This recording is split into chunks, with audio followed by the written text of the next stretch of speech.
Vamos abrir em Números, quarto livro da Bíblia, Números, capítulo 13. A gente vai ler do verso 1 até o verso 3.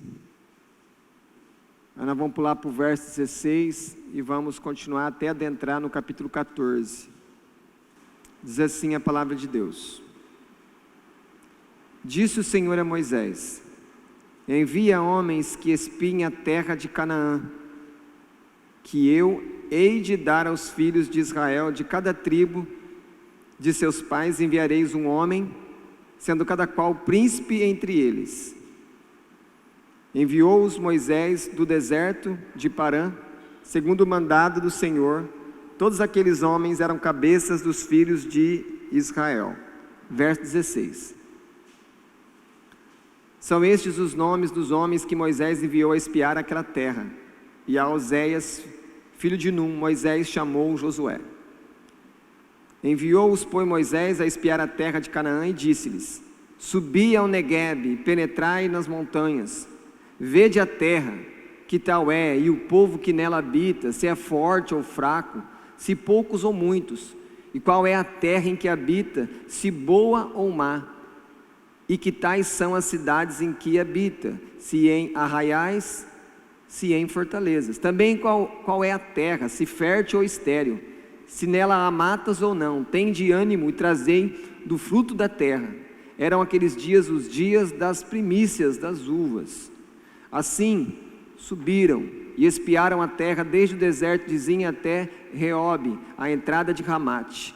E subiram pelo Neguebe e vieram até Hebron. Estavam ali Aimã, Sesai e Talmai, filhos de Anak. Hebron foi edificada 7 anos antes de Zoan, no Egito.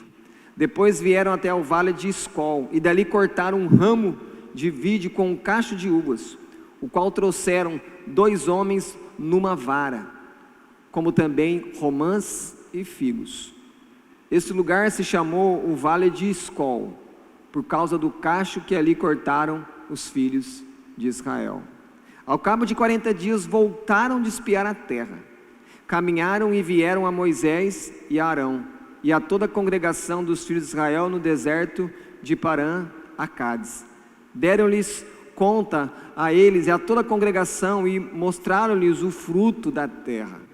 Relataram a Moisés e disseram: fomos à terra que nos enviaste, e verdadeiramente mana leite e mel, este é o fruto dela. O povo, porém, que habita nessa terra é poderoso, e as cidades muito grandes e fortificadas. Também vimos ali os filhos de Anak.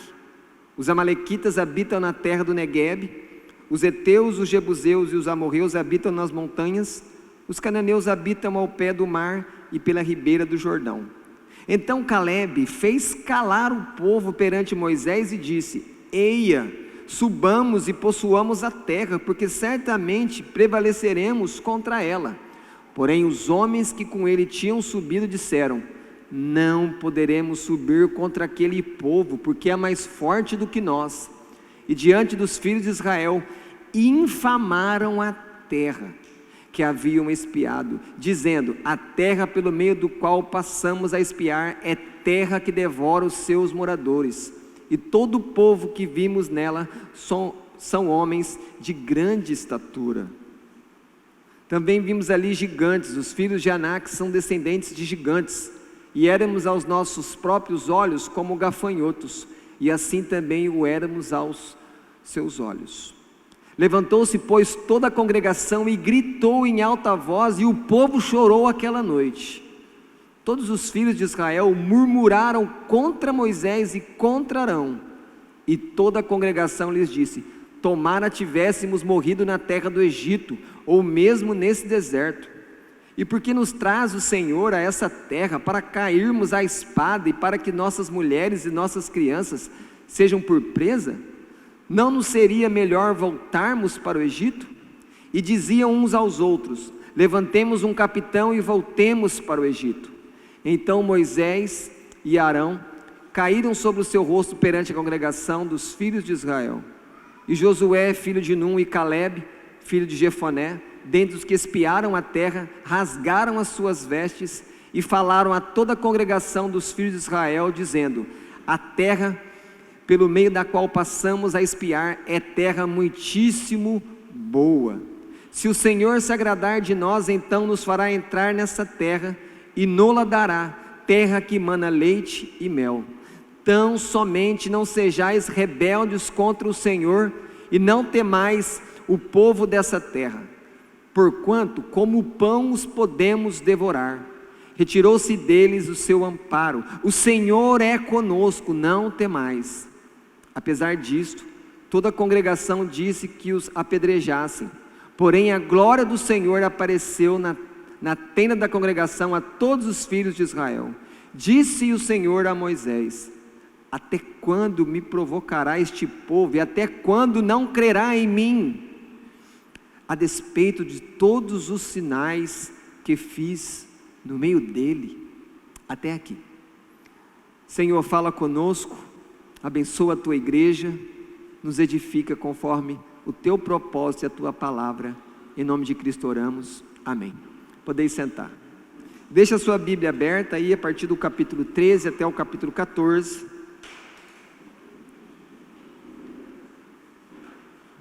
Deus prometeu essa terra de Canaã a Abraão, um homem que ele chamou para andar pela fé. Nós vemos essa primeira promessa de Deus a Abraão em Gênesis capítulo 13, e essa palavra de Deus diretamente dita a Abraão ocorreu perto de uma das cidades que os próprios espias tinham visitado na espionagem deles, a cidade de Hebrom. E ali perto de Hebrom, Abraão fez um altar e adorou o Senhor. Abraão tem filho, esse filho tem um casal de gêmeos, depois Jacó tem muitos filhos, e essa família vai para o Egito, e depois de um tempo eles se tornam escravos, e 400 anos depois, Deus levanta um homem chamado Moisés, para ser o líder de um grande êxodo. Mais de 2 milhões de pessoas vão sair do Egito, rumo ao deserto, para servir o Senhor. E então esse povo que sai do deserto, eles vão receber então uma direção, uma orientação, eles vão receber a lei, mostrando como eles devem andar diante de um Deus que é santo. E agora, um ano depois deles terem saído do Egito, de terem ficado um tempo no deserto, eles chegam ali às margens, eles chegam num lugar muito próximo para eles conquistarem aquilo que tinha sido prometido para Abraão.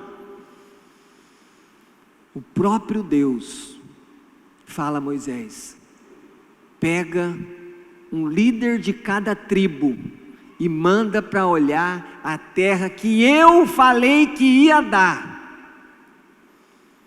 Então surge uma lista com 12 homens, um líder de cada tribo.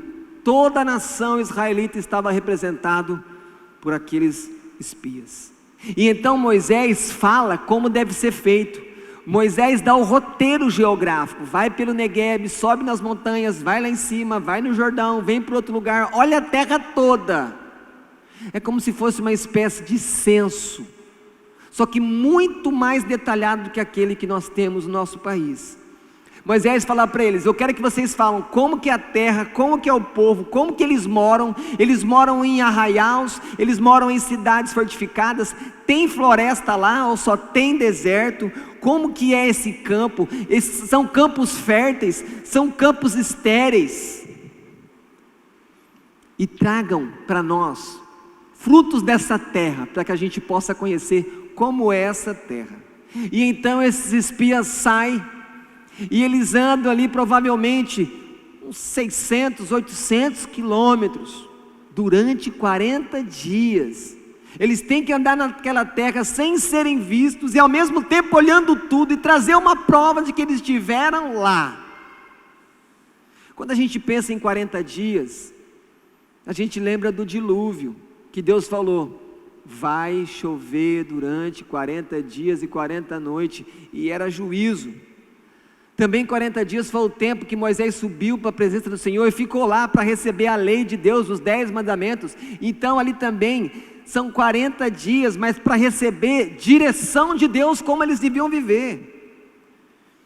O nosso Senhor Jesus também não ficou, como diz Mateus capítulo 4, 40 dias no deserto, sendo tentado, e no final tentado pelo próprio Satanás. E ali era um preparo para todo o seu ministério, que duraria 3 anos e meio. E Jesus também teve um outro período de 40 dias, que muitos de nós não pensamos neles, porque não é falado esse número diretamente na Escritura, mas dá para fazer a conta.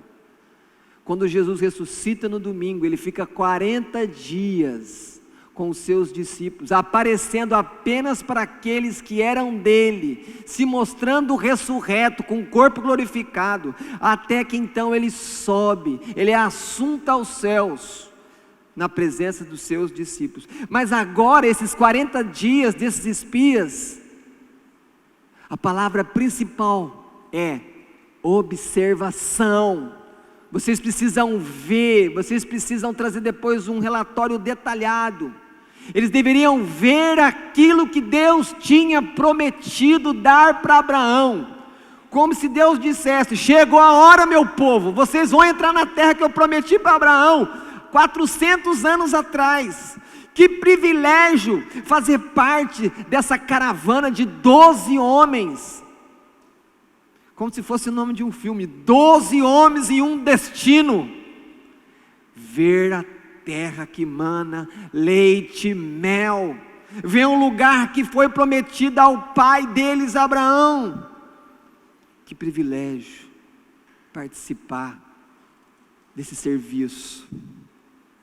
Os espias retornam, e então eles fazem um relatório, e eles trazem um cacho de uva, que precisou de 2 homens, colocando uma vara, e colocando esse cacho, 2 homens para carregar um cacho de uva. Pensa nessa uva, que tamanho ela era, nessas romãs que eles trouxeram, nos figos. Mas a partir de agora, o arraial de Deus, a partir do relatório apresentado por uma parte dos espias, por 10 dos 12 espias, vai trazer uma divisão, vai se formar 2 lados nessa igreja, nesse povo de Deus. Vão ter 2 opiniões diferentes, vão ter 2 visões de Deus diferentes, 2 visões de vida diferentes. E aqui é o ponto: que tipo de visão você tem do mundo? Qual a visão que você tem da sua própria vida? E já antecipo que as 2 únicas maneiras aqui é você olhar a vida, olhar o mundo, olhar você a partir de você mesmo, do seu próprio coração, da sua própria consciência, e viver essa vida com a sua própria força, do seu próprio jeito. Ou o outro lado, a outra opção, olhar tudo a partir dos olhos de Deus, fazer tudo a partir do poder que vem de Deus, não de nós.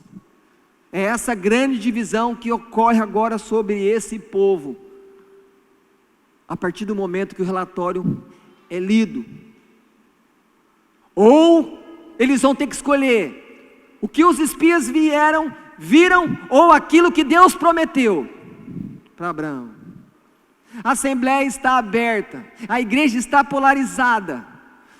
Os 2 lados vão ter pessoas que vão falar, que vão tentar convencer o povo como um todo, quem está com a razão, quem tem a verdade. A todo momento alguém está tentando chegar ao teu coração, dizer: olha, é assim que você tem que viver, essa é a verdade. Todo momento você está sofrendo isso, só que você pode não estar pensando que isso acontece, mas isso acontece todo dia, toda hora. Toda hora alguém quer dominar a sua mente. As propagandas querem dominar a sua mente, a empresa quer dominar a sua mente e a sua vida. Mas Deus também quer que você tenha o pensamento dEle por meio da palavra dEle. 10 espias traz um relatório, que é mais que um relatório, porque um relatório, ele não dá opinião. Um relatório é só falar, olha, é assim, o povo é grande, a terra é boa, mana leite e mel, a uva é grande, a romã é doce, as cidades são fortificadas, isso é um relatório. Mas conforme o texto desenvolve, nós percebemos que esses 10 espias, eles não apenas fazem um relatório, eles dão a opinião deles. E muitas vezes tem alguém que chega perto de você, que vai querer ser imparcial com você, mas aí eu tenho que falar um negócio para você: não existe neutralidade. Sempre a pessoa vai ter uma opinião daquilo, por mais que ela fale, olha, mas eu sou imparcial. Isso no fundo não existe. Nós temos 10 espias, que chega diante de Moisés, diante de Arão, diante do povo e diz: é impossível conquistar essa terra, não dá para fazer aquilo que Deus falou que Ele vai dar, não dá, nós precisamos mudar o plano, não vai dar certo. E a congregação fica ouriçada, a igreja fica empolvorosa, mas tem 2 espias, Caleb e Josué, que pensam diferente.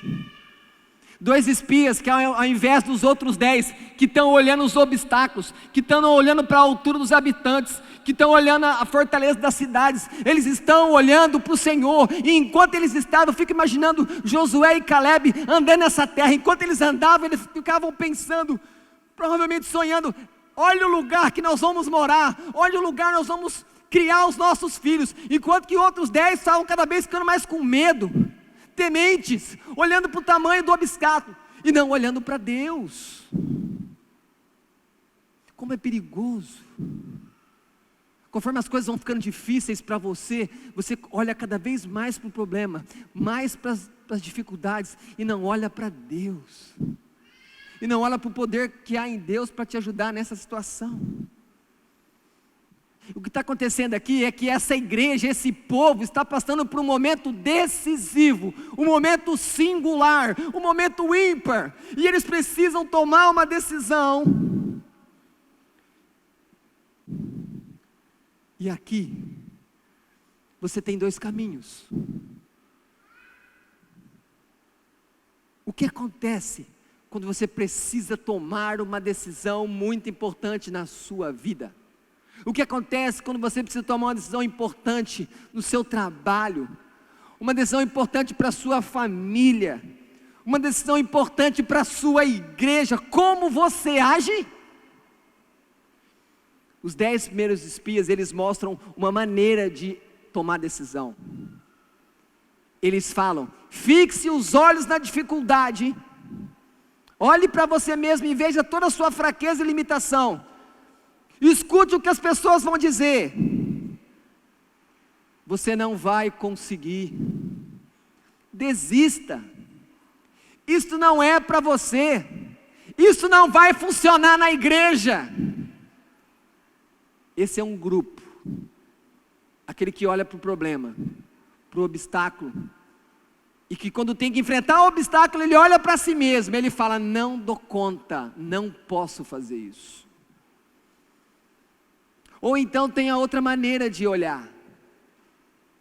Ou você então confia naquilo que Deus disse, nas palavras de Deus e nas suas promessas. Sempre você está sendo levado a tomar uma decisão, e é isso que acontece. Ou você está olhando para aquilo que Deus falou, para aquilo que Deus fala que você é, para as promessas de Deus, e aí você toma uma decisão baseado nisso. Ou você vai olhar o problema, a dificuldade, a sua falta de força, a sua falta de tempo, que não vai dar e que você vai desistir, e aí você vai por esse caminho. E é isso que estava aqui acontecendo com o povo. 2 lados. Vamos confiar em Deus. O outro lado, vamos voltar para o Egito. Não dá para entrar nessa terra. Mas então ouçamos com um pouco mais devagar e prestando atenção nos argumentos dos 2 lados.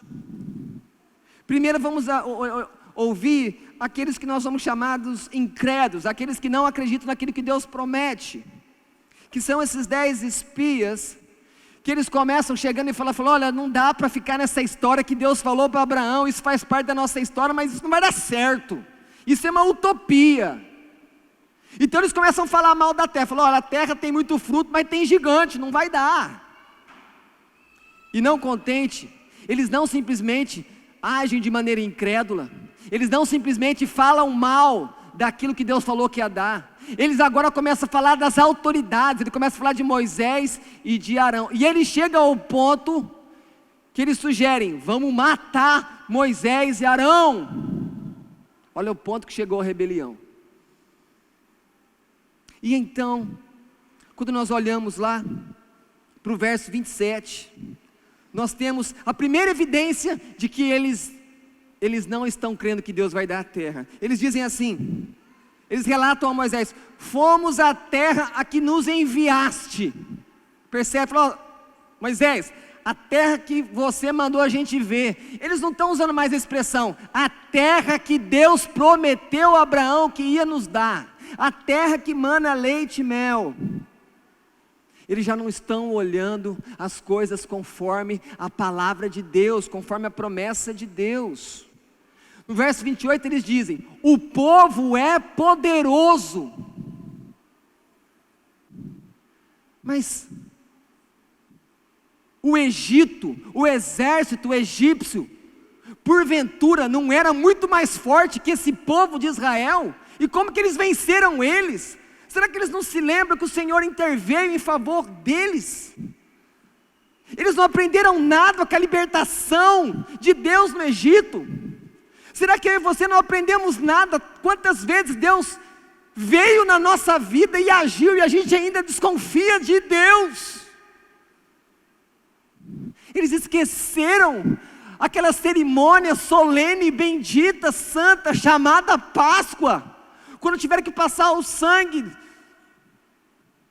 na porta, protegendo do anjo da morte, que causou a morte de todos os primogênitos egípcios. Eles desprezaram o poder de Deus que abriu o mar a eles, que deu carne para eles, que protegeu eles.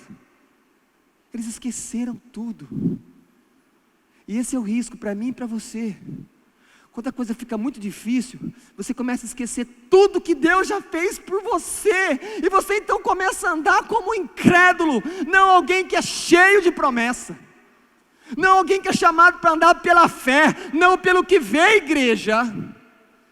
Deus não te chamou para andar pelo que você vê, Ele vê por você, Ele guia os passos seus.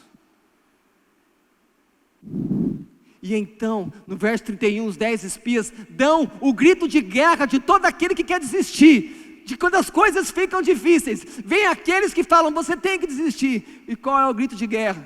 Está no verso 31. Não podemos subir. Pega, hein, Felipe? Não podemos subir. Não podemos.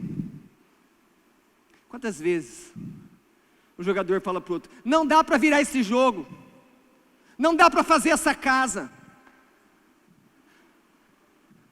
não dá para passar de ano com essas notas, e a gente entrega, a gente se entrega à incredulidade, a gente deixa a nossa visão ser o nosso juiz, e a gente vai para baixo.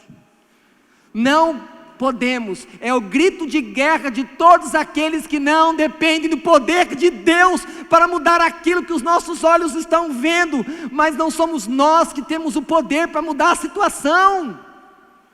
Que caminho que você vai escolher? De andar pelos seus olhos ou de andar pelas promessas de Deus? Confiar em Deus. Eles estavam desanimados. Você quer ver uma característica de alguém que está desanimado numa situação? Alguém desanimado é alguém que parou de olhar para Deus. Alguém desanimado é alguém que está olhando para si. Ele olha a situação e ele então já sabe o que vai acontecer. Vai dar tudo errado, ele já fala o futuro. Ele profetiza o caos para ele, porque ele está olhando tudo a partir dos olhos dele. Deus nos chamou para andar pela fé, para ver o impossível, para ver o poder dele se manifestar. E então eles começam não crendo, sendo incrédulos com tudo aquilo que Deus estava fazendo.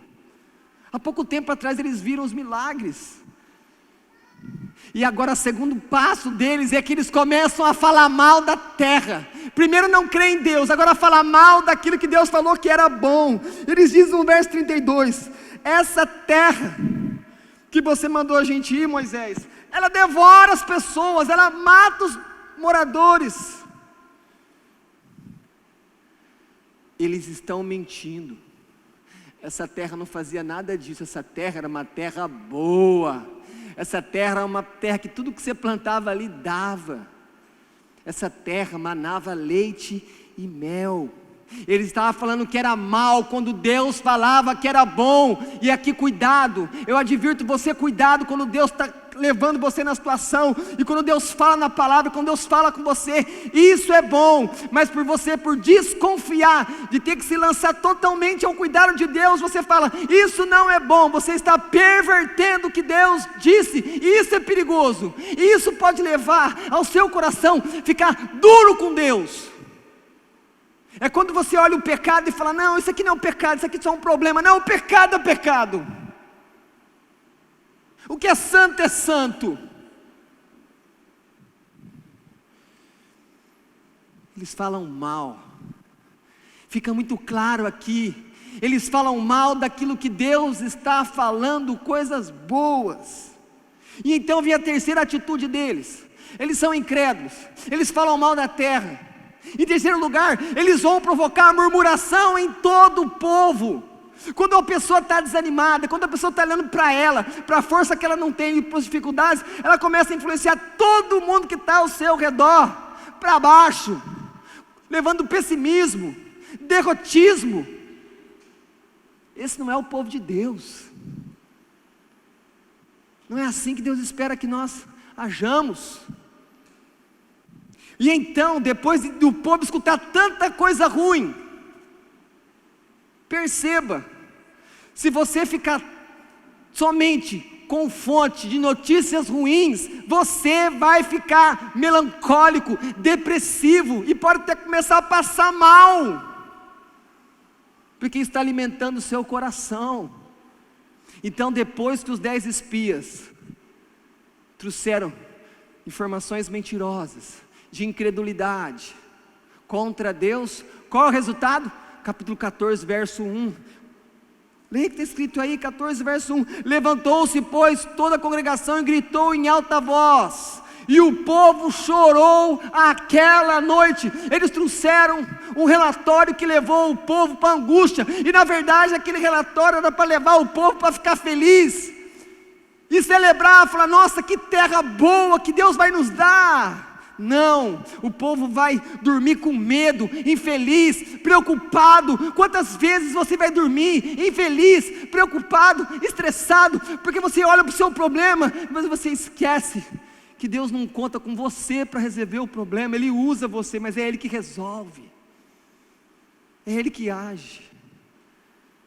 Mas aí tem uma noite terrível, uma noite ruim. E aí então, eles vão falar assim, olha, por que a gente não morreu no Egito? É melhor morrer no deserto. Então uma pessoa que está muito desanimada, uma pessoa que não está confiando em Deus, presta atenção, logo logo você vai perceber nela, ingratidão. Eles foram libertos da escravidão do Egito, trabalhavam sem tempo para nada. Deus está chamando eles para uma vida nova, mas eles esquecem tudo. Ingratidão, esqueceram tudo que Deus tinha feito a eles. Como é terrível isso! Deus tinha feito muitas coisas. Como o coração do homem é mau, mesmo quando recebe coisas boas. Para pensar se às vezes eu e você não estamos sendo ingratos com Deus, recebendo coisas boas toda semana, e de repente a gente está reclamando que não tem, que não está bom, que precisa de mais. Ei, a ingratidão pode estar aí no seu coração, cuidado. Então chega o ponto alto desse caminho que não confia em Deus, desse caminho que só olha para si mesmo. Chega a hora então do auge, a rebelião. Eles dizem: vamos escolher um outro líder e vamos voltar para o Egito. Vamos tirar esses líderes que Deus pôs. É isso que eles estão falando. Quem é que colocou Moisés à frente desse povo? Por acaso ele foi candidato? Por acaso fizeram campanha a favor de Moisés? Moisés estava cuidando lá do rebanho do sogro, lá dos midianitas, e Deus foi lá e chamou ele. Ele não queria, mas ele foi, porque quando Deus chama, você tem que ir.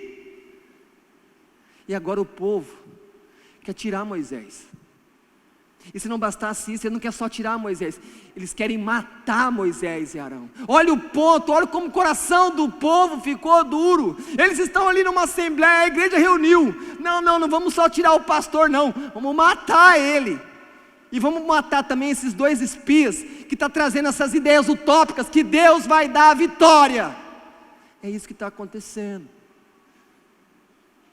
Então a incredulidade leva à murmuração, a ingratidão, murmuração, e daqui a pouco é o líder que é ruim, é o pastor que não serve, é o marido que é ruim, é o pai que não presta, é o chefe que é ruim, mas começou com um coração que não confia em Deus. Em suma, eu posso resumir o credo. Eles têm um credo. Qual é o credo dos incrédulos? Não acreditamos que Deus nos dará essa terra. Essa terra devora os moradores, ela é ruim. Vamos provocar murmuração no povo. Vamos matar os líderes, vamos matar os pastores que trouxeram até esse momento difícil, e vão voltar para o mundo, vão voltar para o Egito. Este é o caminho que o povo escolheu, quando estava muito perto de receber a bênção de Deus. E por que não receberam? Porque não creram na promessa. E eu tenho que dizer para você que isso acontece comigo e com você.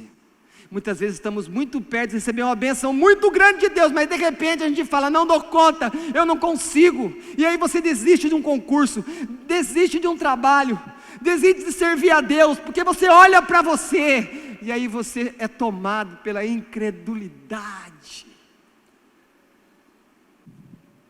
Esse é um grupo, o grupo dos desanimados, do grupo que fala que não pode, mas tem um outro grupo, o grupo daqueles que creem nas promessas de Deus, aqueles que não estão olhando aqui o problema, mas estão olhando para o Deus que fez promessas. Deus havia prometido que daria aos descendentes de Abraão aquela terra, imagina, Josué e Caleb andou numa terra que Abraão andou, que Abraão adorou a Deus. Ninguém fez tantos altares em Canaã do que Abraão, nem Isaac, nem Jacó, nem ninguém, porque ele andava naquela terra cheia de pecado, como se em cada lugar que ele parasse e fizesse um altar, ele estava consagrando aquela terra a Deus, que é o dono de toda a terra. E agora, os descendentes dele não acreditam em Deus. E lembrando que Abraão saiu para andar para um lugar que ele não sabia onde era. Mas agora, quando o povo vê a terra, o povo não acredita. Mas Abraão acreditou, sem ver nada, saiu. Que tipo de fé que é a sua? É uma fé de Abraão, que se Deus falar vai, você vai sem ver onde vai chegar? Ou é a fé desses incrédulos, que mesmo vendo o que Deus prometeu, diz: eu não consigo, eu não posso. Caleb é aquele homem, quando a situação fica difícil, todo mundo já desistiu, jogou a toalha, Caleb fala: vamos orar, vamos marcar uma reunião, vamos buscar uma estratégia, vamos buscar a face de Deus. Caleb é esse homem. Seja Caleb na vida das pessoas, seja alguém que encoraja as pessoas, que faz as pessoas parar de olhar para aquilo que está acontecendo aqui embaixo e começa a olhar para aquilo que vem lá de cima de Deus. Caleb é um desses espias, e quando Caleb escuta o relatório descrente, falando que eles não podem entrar naquela terra, que não vai dar, qual a resposta de Caleb? Verso 30, subamos, vamos possuir essa terra. Percebe? Quando você pensa que possuir, é aquele termo que a gente usa, escuta muito, toma posse da bênção, aqui eu posso usar. Caleb olhou, essa terra foi prometida por Deus a nós, vamos tomar posse dessa terra, porque Deus prometeu, certamente nós vamos prevalecer contra ela. Percebe aqui? Não é uma questão de pessimismo e otimismo, não, é uma questão de incredulidade, e alguém que confia em Deus, que sabe que Deus cuida, que Deus provê o que precisa. Caleb fala assim, porque ele é movido pela fé. Então quando você é movido pela fé, você está vendo tudo bagunçado, tudo difícil, as pessoas não estão entendendo, está todo mundo contra você, mas você olha pela fé e você fala: Deus, eu vou acreditar nisso, eu não vou desistir. Hebreus diz que sem fé é impossível agradar a Deus. Se você faz qualquer coisa na sua vida, se nisso que você faz não está a sua fé em Deus, eu tenho que dizer para você nessa noite: Deus rejeita tudo que você está fazendo. Eu vou repetir: tudo que você faz na vida, tudo, pode escrever. Se você não faz isso pela fé em Deus, se você não faz isso para Deus, se você não faz isso em Deus, se você não faz isso para a glória de Deus, tudo isso se perde. Não tem galardão nenhum para você, não tem honra diante de Deus nenhuma para você. Entende isso? Sem fé é impossível agradar a Deus. Caleb estava agradando a Deus, nem começou a peleja, mas ele já estava agradando a Deus. Caleb creu na promessa que foi dada para Abraão. Caleb foi lá, imagina Caleb quando ele olhou Hebrom, eles viram a cidade de Hebrom, ele sabia a história, ele falou: nossa, foi aqui perto que Deus falou, Yahvé falou com Abraão, esse lugar é santo, esse lugar é diferente, aqui está o cemitério, aqui está a sepultura de Abraão. Ele deve ter chegado com reverência, ele sabia da história. Qual é a sua história espiritual com Deus? Você tem reverência por isso? Você considera a sua origem espiritual? De onde você veio? Como que você foi formado? Quem cuidou de você? Quem alimentou você no começo da sua vida? Ele sabia que Jacó, quando morava no Egito, e quando morreu, ele fez José prometer, falou: eu vou morrer aqui, mas você não me deixa aqui no Egito não, você me leva lá para Hebrom, porque lá é a terra que Deus prometeu, eu quero ficar lá com os meus pais. Percebam, tinha um cemitério da família, e eles não acreditam que Deus vai dar a terra, onde tem um cemitério onde todos os patriarcas estão enterrados. Que loucura, que falta de fé. Precisamos lembrar que quando os israelitas saem do Egito, eles estão também levando os restos mortais de José. Porque José falou: eu morro aqui, mas vocês me levam com vocês, não me deixam no Egito não, eu quero entrar na terra, mesmo morto, mas eu vou entrar. Eles levaram os restos mortais de José, eles estavam ali carregando aquele que foi grande lá no Egito, porque Deus era com ele.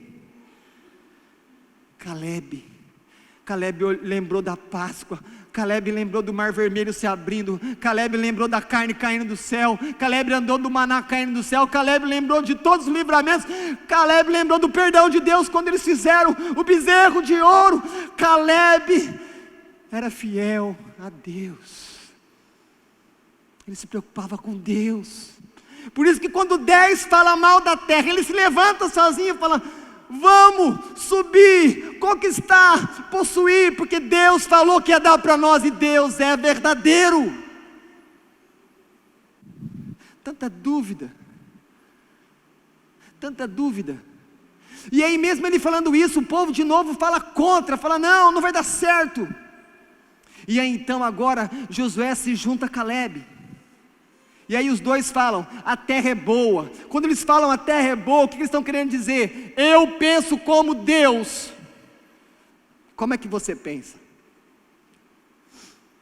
Eu tenho a minha opinião. Para pensar que quando a gente fala eu tenho a minha opinião, parece que cada um pode ter uma verdade. Quando a gente fala eu tenho a minha opinião, eu deveria pensar, o que Deus pensa? Eu preciso pensar o que Deus pensa. Quando eles falam a terra é boa, eles estão pensando exatamente como Deus pensa. Como é que você pensa? O que você pensa das coisas? Deixa eu falar uma outra coisa para você nessa noite. Deus não deixou livre de você para ter opinião que você quiser sobre as coisas. Não, Deus quer que você pense como Ele. Por quê, pastor? Porque você é filho dEle, você é herdeiro dEle, você leva o nome dEle, e você precisa pensar como Ele pensa, você precisa ser como Deus é. Amém. Deus não te deu liberdade para pensar do jeito que você quer. Você está enganado. Você tem que pensar como Deus pensa. Mas como que eu vou saber como Deus pensa, pastor? Ele revelou aqui na palavra, está revelado os pensamentos de Deus, tudo está aqui. Estude esse livro, leia esse livro, siga esse livro, não siga o mundo, não siga a cultura desse mundo. A cultura do mundo é demoníaca, é humana. Esse livro é sagrado, esse livro é perfeito, esse livro é santo, ele é poderoso, ele ajuda a entender até o seu coração que você não entende. E então, quando chega no verso 8 do capítulo 14, eles dizem assim: se o Senhor se agradar de nós. O que ele quer dizer quando ele fala se o Senhor se agradar de nós? Tem duas coisas aqui importantes. Se o Senhor se agradar de nós, como é que eu agrado a Deus? Duas coisas que nós precisamos todos os dias. Eu preciso ter fé em Deus, mas a fé tem que ser seguida por obediência. Fé sem obediência não é a fé verdadeira em Deus, porque uma fé, como diz Tiago, só é uma fé verdadeira que é seguida por obras. Obediência. Agradar a Deus aqui é ter fé nele, mas fazer o que ele espera de você, obedecer a ele. Muitas vezes nós achamos que nós temos fé em Deus, mas eu posso viver de maneira desordenada. Essa não é uma fé que Deus espera de você. Fé e obediência era o que Deus esperava desse povo. Mas tem uma coisa muito mais forte que eles falam. Eles dizem: então somente não sejam rebeldes. Percebam, por que eu usei o termo eles estavam em rebelião? Porque o próprio Josué e Caleb estão falando no texto, está escrito, eles estavam em rebelião. A escritura denuncia a rebelião deles. E não temais o povo dessa terra, porque nós vamos como eles, como a gente comia maná. A gente vai pastar eles no dente, igual a gente comia as codornizes que Deus deu. Olha, por que ele pensa assim? Será que Josué e Caleb são tão fortes? Será que eles têm estratégias de guerra que os outros não têm? Não! Não. A diferença é que eles confiam no que Deus fala, e eles seguem, arrisca. Eles falam no verso 9, olha, vocês entenderam uma coisa, se Deus falou que vai dar essa terra para nós, não importa se eles são gigantes, não importa se as cidades são cheias de muralhas, Deus retirou o amparo deles, o Senhor está conosco, a vitória é nossa. Essa é a grande diferença. Os outros espias, eles só olhavam a dureza da guerra. Josué e Caleb, olha a dureza da guerra, mas eles são, Caleb é exatamente como Davi foi quando venceu Golias. Qual foi o segredo para Davi vencer Golias? Ele era bom de pedra? Não. O segredo de Davi é que quando ele olhou Golias, ele falou: quem é esse incircunciso para afrontar o exército de Deus vivo? A visão dele foi diferente. O exército inteiro estava com medo de Golias. Davi chega e fala: quem é esse incircunciso? O que ele queria dizer com isso? Ele está dizendo: esse homem é gigante, mas ele não tem aliança com Deus. Eu tenho, a vitória é minha. A mesma coisa que Caleb está fazendo aqui. Esse povo não tem aliança com Deus. Eu tenho, a vitória é nossa. Quando Davi vai correr para Golias, ele diz: porque do Senhor é a guerra. Aquele duelo não era de Davi, aquele duelo era do Senhor, porque Golias estava afrontando a Deus. Esse povo ia ser derrotado, como foi derrotado 40 anos depois, por Deus. Como é que caiu Jericó, igreja? Como é que Jericó caiu? Que arma que eles usaram para derrubar Jericó? Eles só andaram em volta e cantaram e os muros caíram. E eles morreram. Deus entregou. Isso 40 anos depois. O segredo é que ele falou: o Senhor está conosco. Eles não têm chance nenhuma. A vitória é nossa. Se você está fazendo aquilo que Deus quer, se você está tendo fé em Deus, não tem como você perder. Ah, mas eu estou sendo derrotado. Pode ser que você está olhando o padrão do mundo, mas se você olhar do padrão de Deus, não. Quem obedece nunca perde. Quem confia nunca é envergonhado, jamais.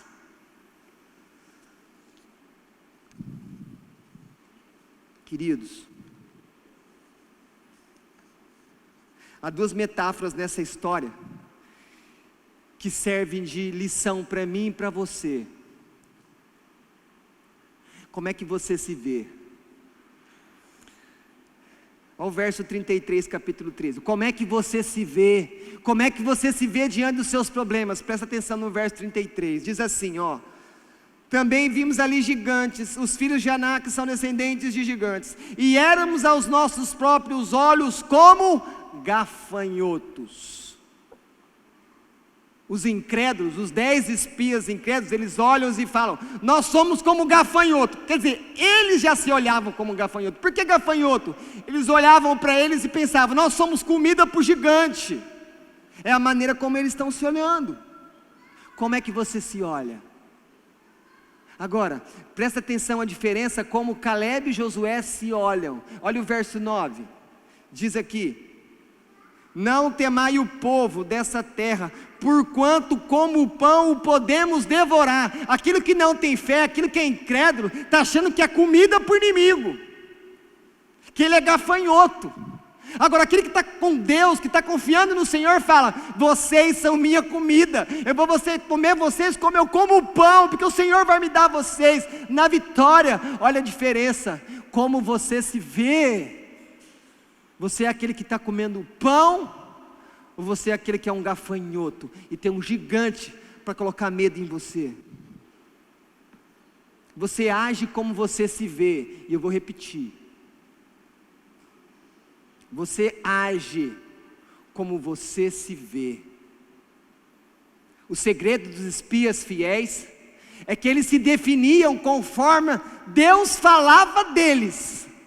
Assim esses 2 espias falavam. Por isso que eles falavam: vocês são pão para a gente comer. Porque eles se definiam conforme Deus falava quem eles eram.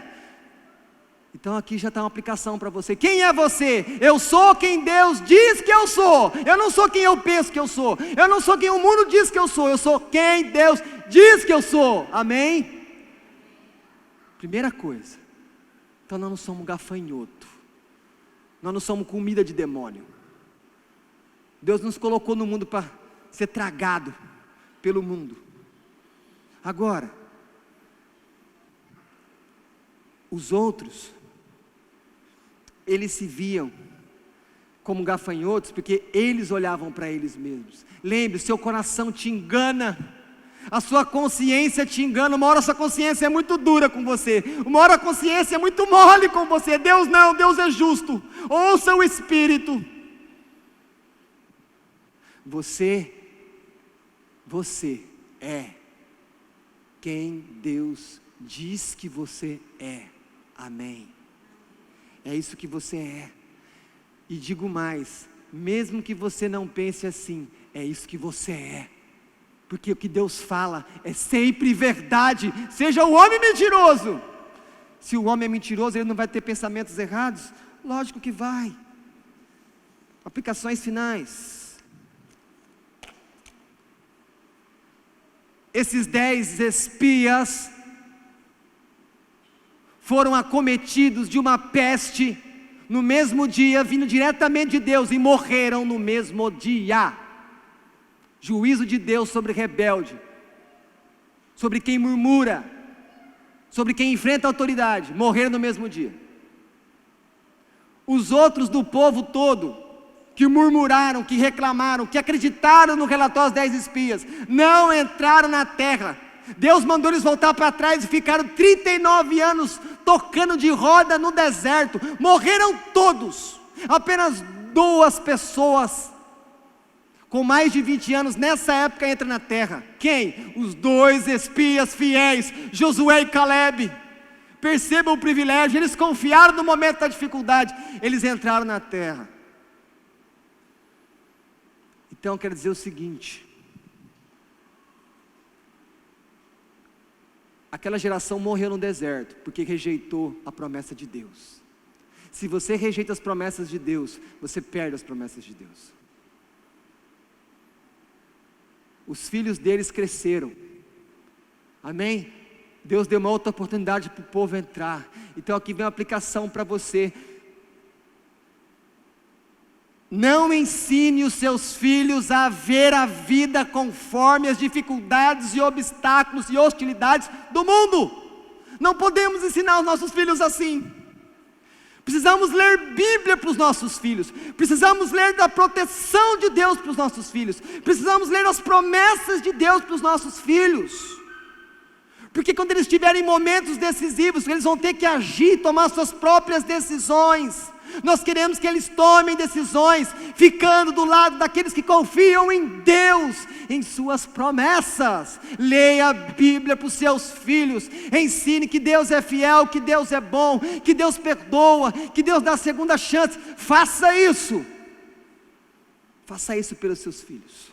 Façam eles desde pequeno focar que é Deus que resolve, que é Deus que traz comida, que é Deus que dá nota boa, que é Deus que dá presente de Natal, que é Deus que cura, que é Deus que dá as coisas novas que vem na casa, que é Deus que está com a gente quando está tudo errado. Deus está aqui com a gente, no consolo. Segunda aplicação: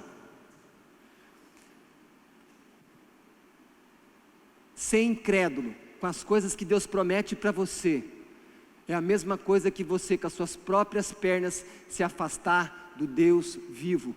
Toda vez que você é incrédulo com Deus, toda vez que você não está confiando em Deus, uma coisa que está acontecendo e Deus promete estar com você e você não confia, você com suas próprias pernas, você está se afastando da presença do Deus vivo. Você, não Deus, é você que faz isso. Terceira aplicação: o seu foco define quem você é.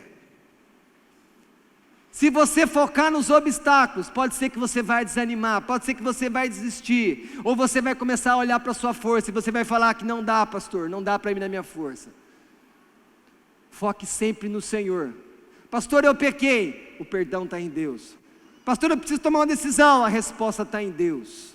Pastor, eu preciso melhorar meu relacionamento, a resposta está em Deus. Foque em Deus em todas as coisas, a resposta está lá. A resposta não está no mundo, a resposta não está nas pessoas, a resposta não está em mais dinheiro, a resposta não está em nada que você está imaginando, a sua resposta está em Deus. Foque nele. E por fim, o que Jesus fez por você é um novo êxodo.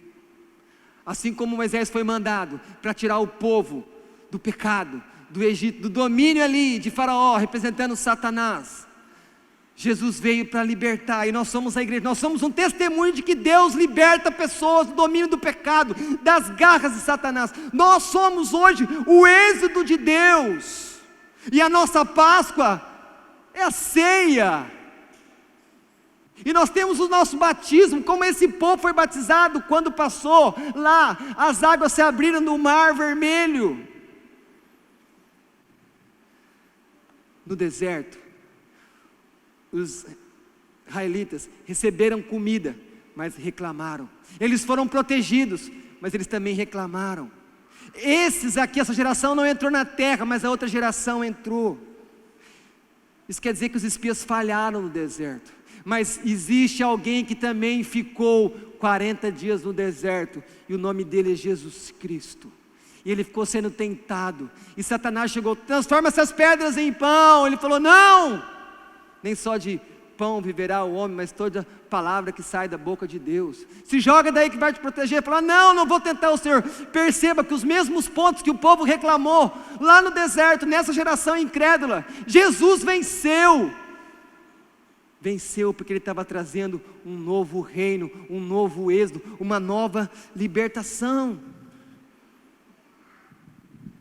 Satanás prometeu, se você me adorar, eu vou te dar os reinos da terra. Afasta, Satanás, porque somente ao Senhor darás adoração. Quando Cristo trouxe você do mundo para o reino do amor do Pai dele, Ele trouxe você para o reino dele, para a presença dele. E hoje cabe a nós, cabe a cada um de nós, simplesmente não duvidar das promessas. E quais são as nossas promessas? E aqui a gente termina. Deus perdoa seus pecados. Deus te dá uma outra chance. Deus prometeu que vai cuidar de você. Deus falou que vai ter um lugar para você morar. Deus fez uma aliança com você e Ele não manda você embora. Ele é fiel na aliança. Deus prometeu proteger você de todo o mal. E Deus deu a maior promessa, a vida eterna. Confie nesse libertador chamado Cristo, que diferente desse povo que foi derrotado pela incredulidade no deserto, Ele venceu por você. Creia nas promessas de Deus, para que você não sofra os perigos e os danos da incredulidade como esse povo sofreu.